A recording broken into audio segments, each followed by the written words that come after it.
공룡이 멸종한 뒤에도 살아남은 나무가 있습니다. 바로 은행나무입니다. 공룡이 지구를 돌아다니던 시대에도 은행나무는 이미 존재하고 있었습니다. 그래서 사람들은 은행나무를 살아있는 화석이라고 부릅니다. 은행나무는 엄청난 생존력을 가지고 있습니다. 공해에도 강하고 병충해에도 강하며 수백 년 이상 살아가는 경우도 많습니다. 심지어 1945년 히로시마 원자폭탄 투하 이후에도 살아남은 은행나무가 있을 정도입니다. 모든 것이 무너진 자리에서 다시 새싹이 자라났습니다. 그리고 지금도 히로시마 거리 한편에는 그날을 기억하는 은행나무가 서 있습니다. 우리가 매일 지나치는 그 나무는 사실 수억 년 역사의 생존자인 셈입니다. 수억 년의 시간을 견디고 멸종과 전쟁까지 지나온 나무. 은행나무는 오늘도 아무 말 없이 우리 곁에서 살아가고 있습니다. 물은 너무 흔해서 우리는 그냥 당연하게 생각합니다. 그런데 과학자들은 아직도 물을 완전히 설명하지 못했습니다. 대부분의 물질은 얼면 작아집니다. 하지만 물은 반대입니다. 물은 얼면 부피가 커지고 그래서 얼음은 물 위에 뜹니다. 만약 다른 물질처럼 얼음이 가라앉았다면 지구의 바다는 아래부터 얼어붙었고 생명은 존재하기 어려웠을지도 모릅니다. 물의 표면 장력도 비정상적으로 강합니다. 알코올 같은 액체는 쉽게 퍼지지만 물은 강하게 서로 달라붙습니다. 끓는 점도 이상합니다. 비슷한 작은 분자들은 훨씬 낮은 온도에서 증발합니다. 하지만 물은 100도까지 액체 상태를 유지합니다. 과학은 별의 탄생도 설명했지만 우리가 매일 마시는 물조차 아직 완전히 이해하지 못했습니다. 사람들은 보통 건강한 심장은 시계처럼 정확하게 뛴다고 생각합니다. 하지만 실제로 반대에 가깝습니다. 건강한 심장은 완전히 규칙적으로 뛰지 않습니다. 심장은 매 순간 아주 미세하게 리듬이 달라집니다. 0.98초, 1.02초, 0.95초처럼 조금씩 간격이 변하죠. 이걸 의학에서는 심박변이도라고 부릅니다. 왜 이런 변화가 생길까요? 우리 몸의 자율신경이 상황에 맞춰 심장을 계속 조절하기 때문입니다. 숨을 들이마실 때는 심장이 조금 빨라지고 내쉴 때는 조금 느려지기도 합니다.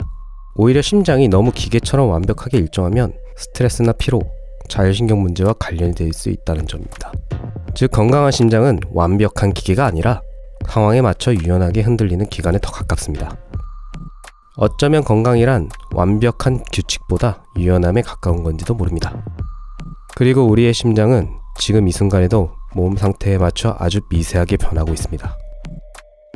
겨울밤 멀리 있는 기차 소리나 자동차 소리가 유난히 선명하게 들린다고 느껴본 적 있나요? 기분 탓이 아닙니다. 실제로 겨울에는 소리가 더 멀리 전달되는 경우가 많습니다. 많은 사람들은 공기 밀도 때문이라고 생각합니다. 하지만 진짜 이유는 대기의 구조에 있습니다. 보통 낮에는 지면 근처에 공기가 따뜻하고 위쪽 공기가 차갑습니다. 이때 소리는 위쪽으로 굴절되며 하늘로 흩어집니다. 하지만 겨울밤에는 지면 근처 공기가 더 차갑고 위쪽 공기가 상대적으로 따뜻해지는 기온 역전 현상이 발생합니다. 그러면 소리는 위로 빠져나가지 못하고 다시 지면 쪽으로 휘어집니다. 마치 보이지 않는 음향 터널이 만들어진 것과 같습니다. 여기에 또 하나 이유가 있습니다. 겨울에는 매미나 곤충 소리가 사라지고 나뭇잎이 흔들리는 소리도 줄어듭니다. 주변의 배경소음이 감소하면서 멀리 있는 소리가 더욱 선명하게 들리는 것입니다. 즉 겨울에는 소리가 잘 들리는 이유는 차가운 공기 자체가 아니라 대기의 구조와 조용해진 환경 때문입니다. 어쩌면 겨울밤 정적은 우리가 평소에 듣지 못했던 소리들을 들려주고 있는 것일지도 모릅니다. 가벼운 지식 이야기. 꿀은 사실상 유통기한이 없는 식품입니다. 이 말이 정말 사실일까요? 놀랍게도 고대의 이집트 피라미드에서는 수천 년 전 꿀이 발견된 적이 있습니다. 그리고 일부는 여전히 부패하지 않은 상태였습니다. 그렇다면 꿀은 왜 이렇게 오래 보관될 수 있을까요? 비밀은 꿀에 특별한 성질이 있습니다.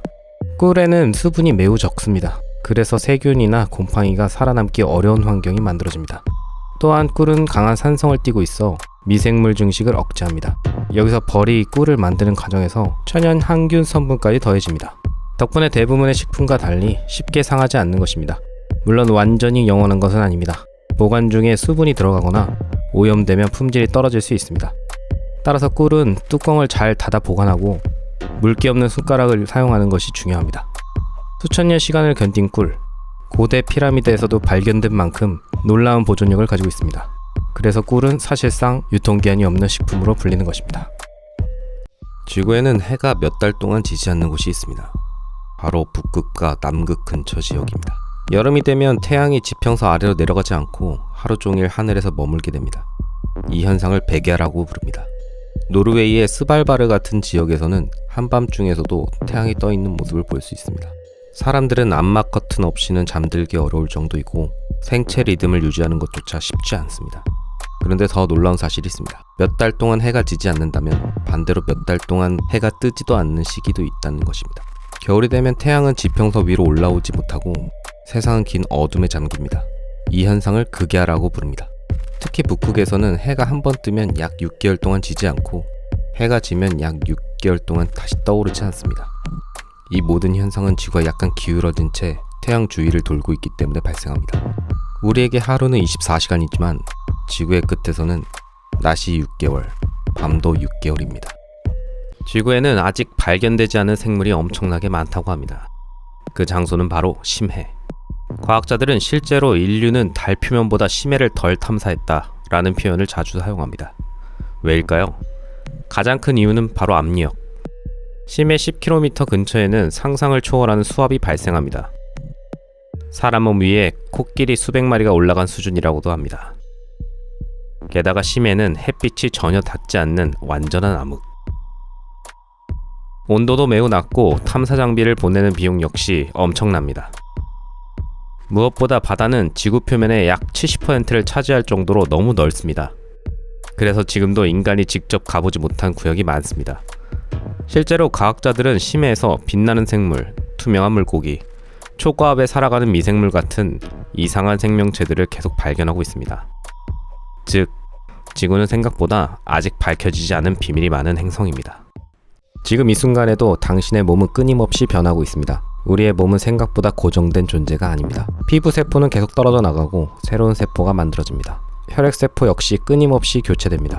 장세포는 더욱 빠르게 바뀌며 며칠 만에 새로운 세포로 교체되기도 합니다. 이러한 과정을 세포 재생이라고 부릅니다. 이 과정의 중심에는 낡은 세포를 제거하는 아포토시스가 있습니다.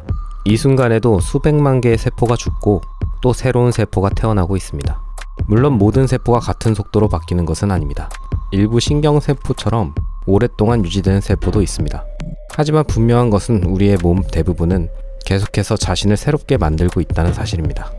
그래서 몇 년 전의 당신과 지금의 당신은 겉모습은 비슷할지 몰라도 몸을 이루는 많은 세포가 이미 달라진 상태입니다. 어쩌면 우리는 조금씩 새로 태어나고 있는지도 모릅니다. 당신의 몸은 평생 단 한 번도 완전히 같은 상태였던 적이 없습니다. 지금 이 순간에도 당신의 눈은 깜빡이고 있습니다. 하지만 그 사실을 거의 느끼지 못합니다. 평균적으로 사람은 하루에 약 1만에서 2만 번 정도 눈을 깜빡입니다. 평생으로 계산하면 수억 번에 이르는 횟수입니다. 그런데 이상한 점이 있습니다. 눈을 감는 순간마다 세상이 잠깐씩 사라져야 하는데 우리는 그런 끊김을 거의 느끼지 못합니다. 그 이유는 뇌가 시각 정보를 처리하는 방식에 있습니다. 과학자들은 이를 시간 억제 현상으로 설명합니다. 눈을 깜빡이는 순간 뇌는 불필요한 시각 변화를 일시적으로 차단하고 앞뒤의 정보를 자연스럽게 이어붙입니다. 덕분에 우리는 세상이 끊기는 장면을 인식하지 못합니다. 흥미롭게도 우리가 보고 있다고 생각하는 세상은 눈이 기록한 영상이 아닙니다. 뇌가 끊임없이 편집하고 보정한 결과에 가깝습니다. 어쩌면 현실은 눈이 아니라 뇌가 만들어내는 것인지도 모릅니다. 우리가 당연하게 바라보는 세상도 사실은 뇌가 수많은 빈칸을 채워 넣은 결과일 수도 있습니다. 그리고 그 과정에는 지금 이 순간에도 계속되고 있습니다. 당신은 방금도 눈을 깜빡였습니다. 그리고 뇌는 그 순간을 완벽하게 숨겼습니다. 여러분이 먹고 남긴 치킨 기름, 사실 자동차 연료가 될 수 있습니다. 버려지는 폐식용유를 모아 화학 처리 과정을 거치면 바이오 디젤이라는 연료로 바뀌게 됩니다. 이 연료는 실제 디젤 차량에도 사용 가능하고 버스나 트럭, 심지어 선박에도 활용되고 있습니다.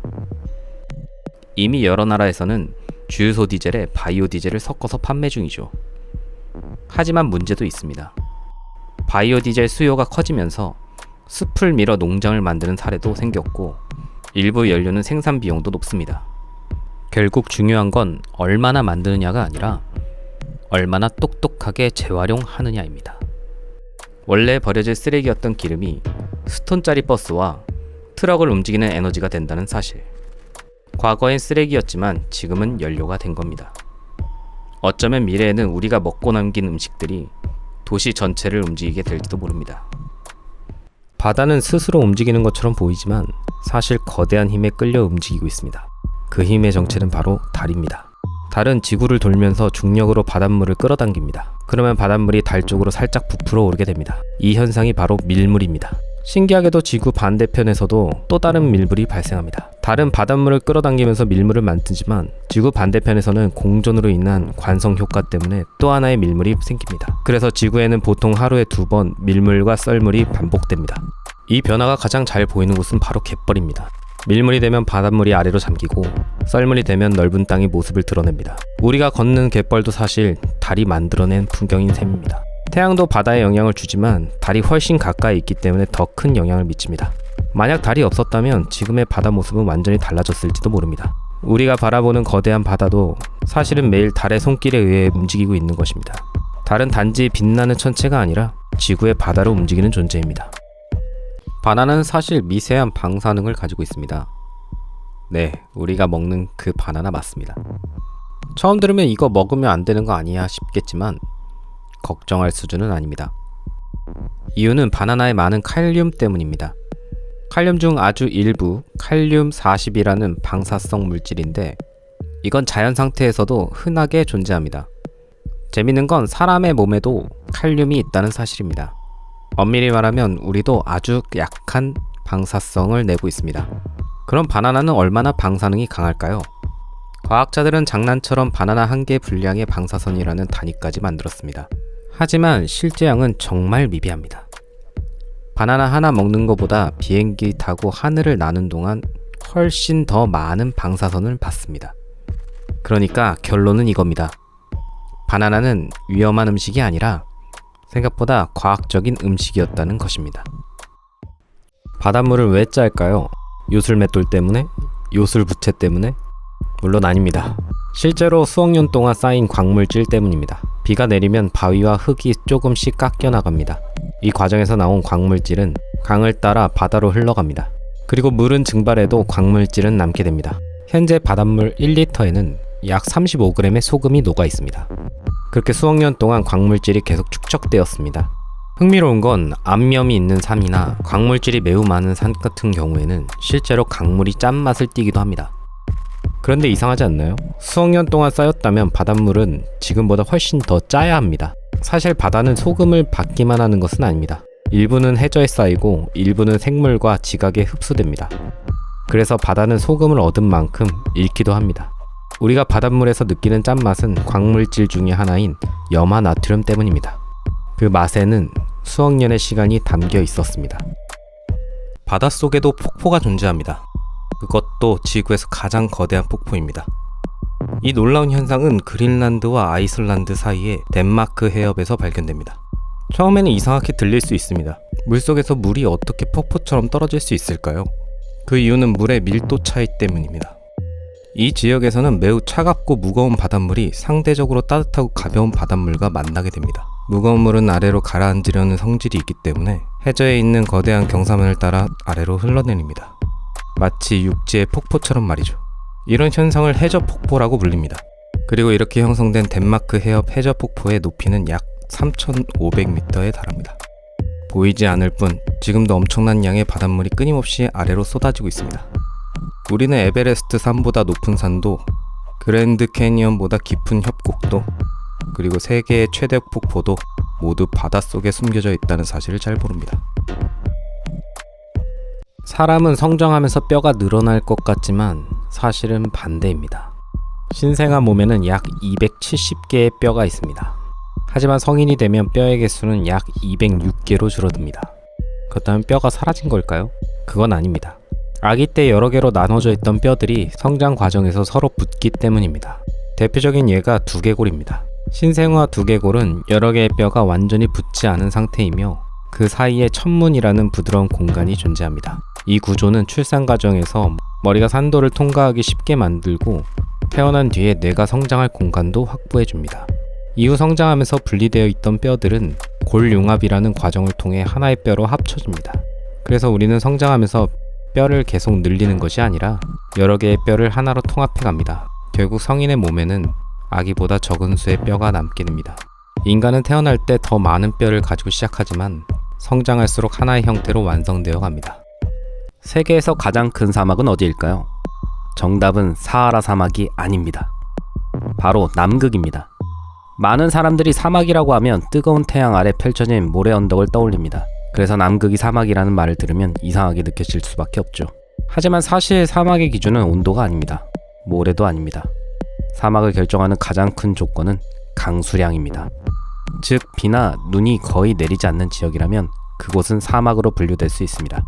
남극은 얼음으로 뒤덮여 있지만 연간 강수량이 극도로 적습니다. 일부 지역은 우리가 대표적인 사막으로 알고 있는 사하라보다 더 건조할 정도입니다. 그래서 과학자들은 남극을 세계에서 가장 큰 사막으로 분류합니다. 결국 사막은 뜨겁고 모래가 많은 장소가 아니라 물이 부족한 장소였던 것입니다. 우리가 알고 있던 사막의 이미지와 실제 사막의 정의는 전혀 달랐던 셈이죠. 사막의 조건이 모래가 아니라 강수량이라는 사실 알고 계셨나요?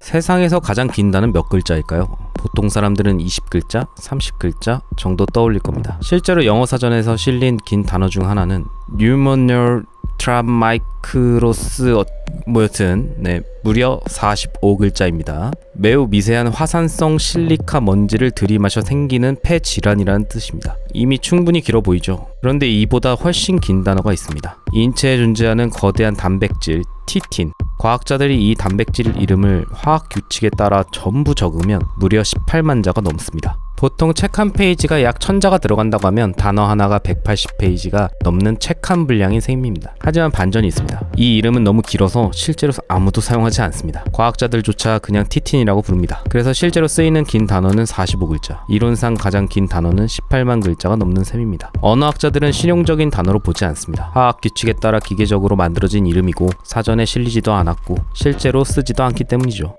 손톱은 죽은 세포인데 왜 계속 자라나는 걸까요? 사실 손톱 끝의 하얀 부분은 이미 죽은 각질입니다. 하지만 손톱 뿌리 안쪽에는 손톱 기질이라는 조직이 있습니다. 이곳에서 살아있는 세포들이 끊임없이 분열하며 새로운 손톱을 만들어냅니다. 새로 만들어진 세포는 앞으로 밀려 나오며 단단한 각질로 변합니다. 그런데 흥미롭게도 손톱은 계절의 영향도 받습니다. 실제로는 겨울보다 여름에 더 빨리 자라나는 경향이 있습니다. 더운 날씨에는 혈액순환과 신진대사가 활발해지기 때문입니다. 그리고 손가락마다 자라나는 속도도 다릅니다. 평균적으로는 중지가 가장 빠르게 자랍니다. 이는 중지가 가장 길어 일상에서 자극을 많이 받기 때문으로 추정됩니다. 그런데 더 놀라운 사실은 손톱은 발톱보다 약 2~3배 빠르게 자랍니다.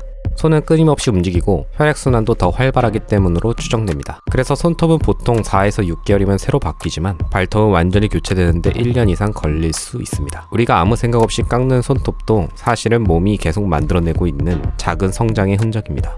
우리 몸에는 매일 암세포가 될 가능성이 있는 돌연변이 세포를 만들어냅니다. 듣기만 해도 무서운 이야기지만 대부분 걱정할 필요가 없습니다. 왜냐면 우리 몸에는 여러 겹의 방어 시스템이 있기 때문입니다. 먼저 손상된 DNA를 복구하려고 시도합니다. 복구가 불가능할 정도로 망가진 세포는 스스로 죽도록 명령을 받습니다. 그리고 여기서 끝이 아닙니다. 면역계가 남아있는 이상 세포들을 찾아내 제거합니다. 하지만 아주 드물게 이 모든 방어망을 통과하는 세포가 나타납니다. 그 세포는 계속 증식하며 새로운 돌연변이를 쌓아갑니다. 그리고 결국 몸의 통제를 벗어나기 시작합니다. 우리가 암이라고 부르는 것은 바로 이런 과정에서 거쳐 탄생한 세포들입니다. 즉 암은 어느 날 갑자기 생기는 게 아니라 수많은 방어를 뚫고 살아남은 돌연변이 세포의 결과인 것입니다. 그래서 암은 초기에 발견할수록 치료 성공률이 높아집니다. 어쩌면 정기점검은 암을 찾기 위한 검사가 아니라 당신의 몸이 놓친 단 하나의 세포를 찾는 과정인지도 모릅니다. 왜 감기는 계속 걸릴까요?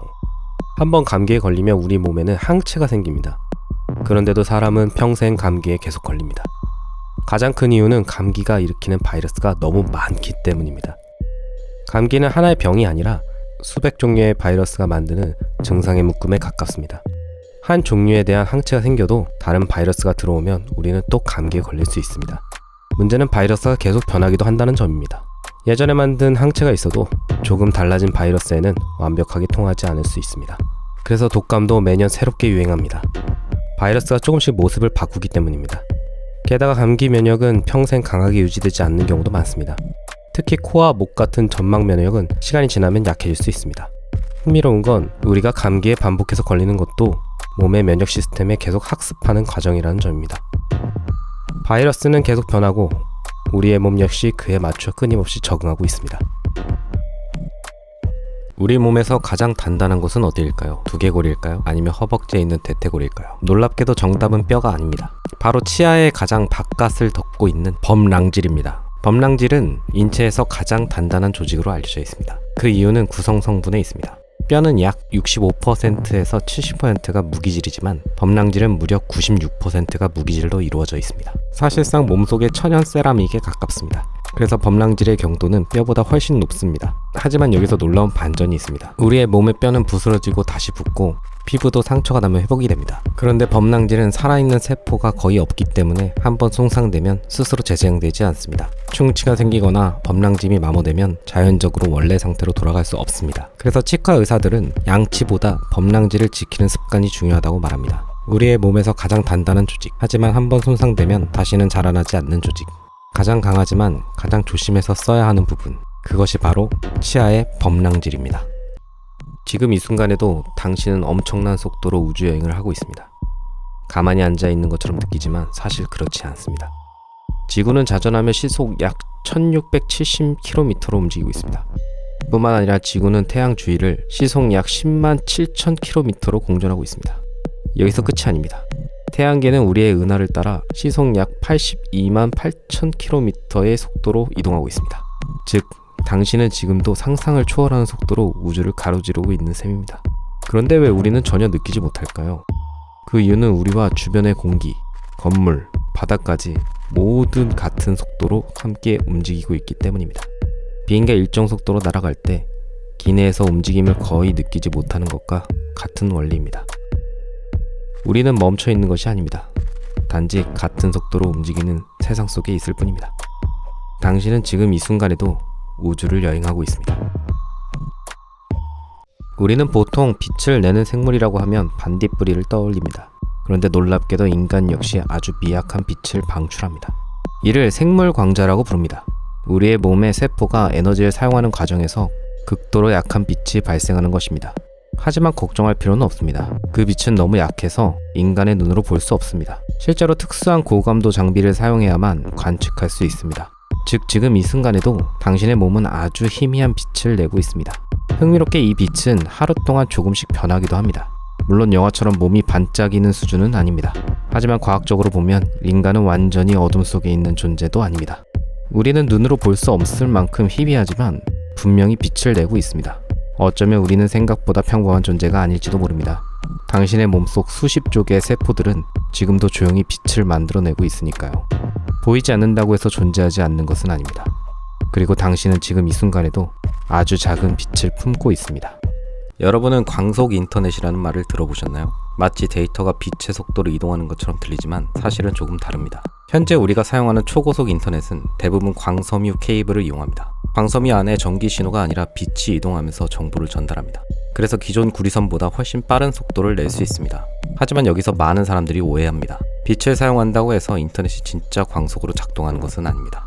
먼저 빛은 진공에서 가장 빠르게 움직입니다. 하지만 광섬유 내부에서 유리물질이 영향을 받아 속도가 약 30% 정도 느려집니다. 게다가 데이터는 이동하면서 수많은 통신 장비와 서버를 거치게 됩니다. 이 과정에서도 계속 지연이 발생합니다. 더 놀라운 사실은 미래 기술이 아무리 발전을 해도 진짜 광속 인터넷은 사실상 불가능하다는 점입니다. 현대 물리학에 따르면 정보는 빛보다 빠르게 전달될 수 없습니다. 만약 그것이 가능하다면 원인보다 결과가 먼저 발생하는 시간 역설까지 나타날 수 있습니다.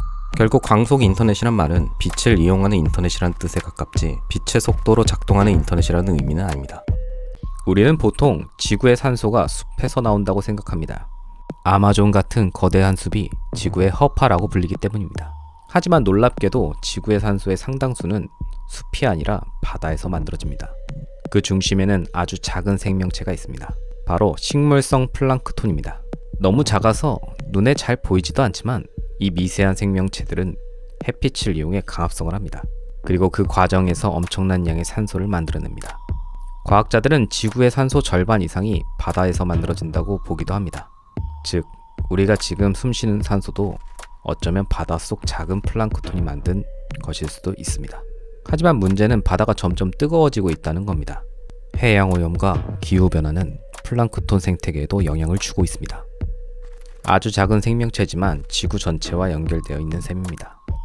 생각해보면 놀랍습니다. 우리의 숨은 바닷속 작은 존재들과 이어져 있는 겁니다.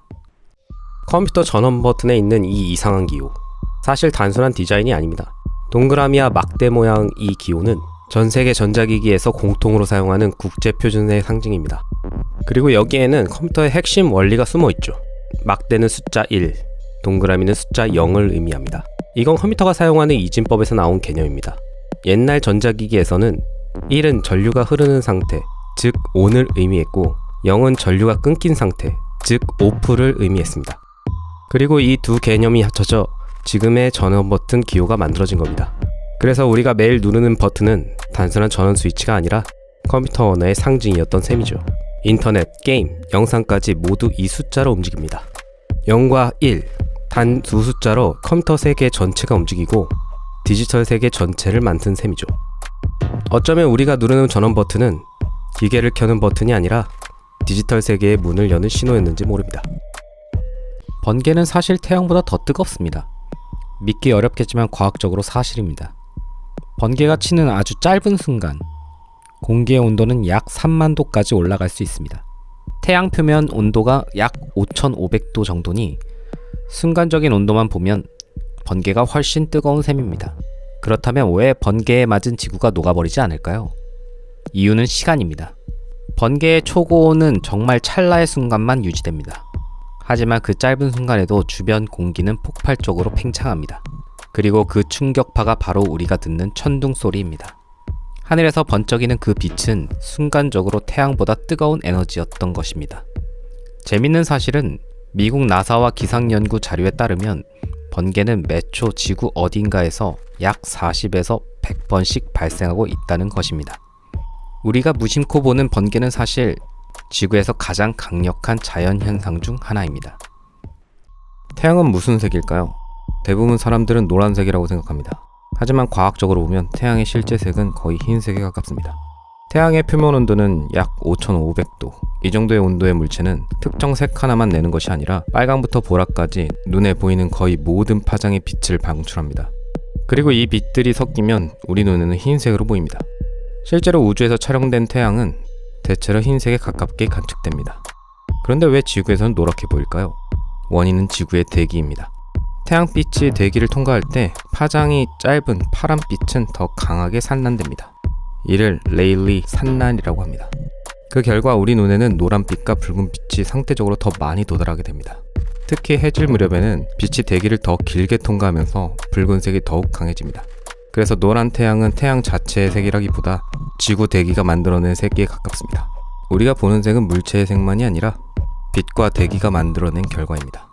우리는 하루가 정확히 24시간이라고 생각합니다. 하지만 사실 하루의 길이는 조금씩 늘어나고 있습니다. 그 원인 중 하나는 바로 달입니다. 달은 지구 주위를 돌고 있지만 그 영향으로 지구의 자전은 아주 조금씩 느려지고 있습니다. 그 결과 하루의 길이도 점점 길어지고 있습니다. 수억 년 전 공룡이 살던 시대의 하루는 지금보다 약 1시간 짧은 23시간 정도였던 것으로 추정됩니다. 물론 변화가 매우 작습니다. 현재 하루의 길이는 100년에 약 1.7m초씩 늘어나는 것으로 알려져 있습니다. 사람이 느끼기에는 거의 느낄 수 없는 수준입니다. 하지만 이 차이가 수년, 수십 년 동안 쌓이면 문제가 생깁니다. 원자시계가 측정하는 시간과 지구가 실제로 도는 속도 사이에 오차가 발생하기 때문입니다. 그래서 과학자들은 때때로 시간을 1초 추가했습니다. 이것을 윤초라고 부릅니다. 즉 새해를 맞이하기 전에 1초를 더 셌던 이유 중 하나는 달의 영향으로 지구의 자전이 조금씩 느려지고 있기 때문입니다. 당연하게 생각하는 하루의 24시간. 하지만 그 숫자는 영원히 고정된 것이 아닙니다. 공룡은 하루 24시간을 경험해 본 적이 없습니다. 지구온난화로 북극과 남극의 얼음이 녹고 있다는 이야기가 있습니다. 그런데 놀랍게도 바다에 떠있는 얼음은 해수면을 크게 올리지 않습니다. 왜일까요? 그 이유는 바로 아르키메데스의 원리 때문입니다. 물에 떠있는 물체는 자기 무게만큼 물을 이미 밀어내고 있습니다. 북극바다 얼음은 원래부터 바닷물을 밀어내고 떠있기 때문에 녹아서 물이 되어도 해수면 변화가 크지 않는 겁니다. 마치 얼음에 든 컵에서 얼음이 녹아도 물이 넘치지 않는 것과 비슷합니다. 하지만 진짜 문제는 따로 있습니다. 바로 육지 위의 거대한 빙하. 남극 대륙이나 그린란드 빙상처럼 원래 바다에 없던 얼음이 녹아 들어가면 새로운 물이 바다에 추가되기 때문에 해수면이 실제로 상승하게 됩니다. 그래서 과학자들이 특히 걱정하는 건 떠있는 얼음보다 육지 빙하의 붕괴입니다. 즉, 문제는 얼음이 녹는 것보다 어디에 있던 얼음이 녹느냐입니다. 가벼운 지식 이야기 가지야.